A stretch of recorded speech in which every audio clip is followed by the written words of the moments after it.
الرحمن الرحیم۔ جس طرح کے کل کے سبق کے اندر ہم نے دیکھا ہے کہ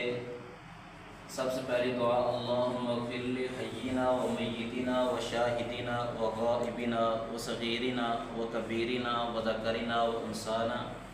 اللہم من احییتہ منا فاحیہ علی الاسلام ومن توفیتہ منا فتوفہ علی الایمان۔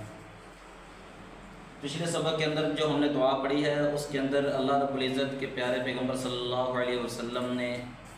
جو دعا بتلائی ہے اس کے اندر سب سے پہلی چیز ہے کہ ہم اللہ تعالیٰ سے اس کے اندر مغفرت، میت کی مغفرت کا سوال کرتے ہیں، اس کی عافیت کا سوال کرتے ہیں، اور جو ہمارے لوگ فوت ہو چکے، جو زندہ ہیں اور جو غائب ہو چکے ہیں، جو حاضر ہیں، ان کے متعلق اس کے اندر چیزیں موجود ہیں۔ اور اگلی چیز ہے اللہم اغفر لہ وارحمہ وعافہ واعف عنہ واکرم نزلہ ووسع مدخلہ واغسلہ بالماء والثلج والبرد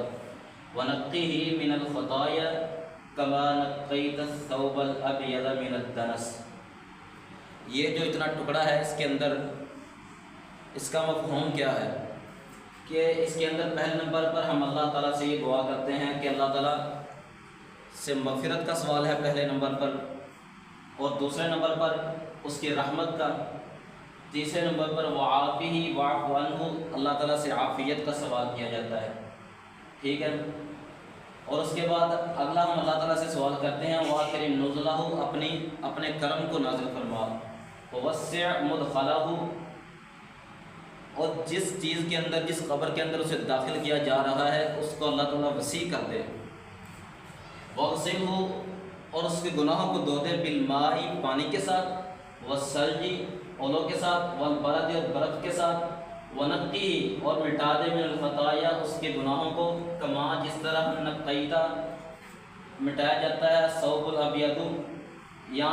دھو دے، الثوب من الخطایا، اس کے گناہوں کو، کما، جس طرح نقیتا، دھویا جاتا ہے، الثوب، کپڑا، الابیض، من الدنس، سفید میل کچال سے، جس طرح کپڑے کو دھویا جاتا ہے اور اس سے میل کچال، اس سے داغ دھبے سب ختم ہو جاتے ہیں۔ ہم اللہ رب العزت سے یہ دعا کرتے ہیں کہ اللہ اس کے جو اس گناہ ہیں، اس کے خطائیں ہیں، اس کو اس طرح سے دھو کر ختم کر دے، اس طرح مٹا دے اسے کہ جس طرح ایک سفید کپڑا ہے، اور ان سفید کپڑوں کو جب دھویا جائے تو اس سے میل کچال، داغ دھبے ختم ہو جاتے ہیں، اس طرح اللہ تعالیٰ اس کے گناہوں کو بھی ختم کر دے۔ تو دوسرے حصے کے اندر اس چیز کو بیان کیا گیا ہے۔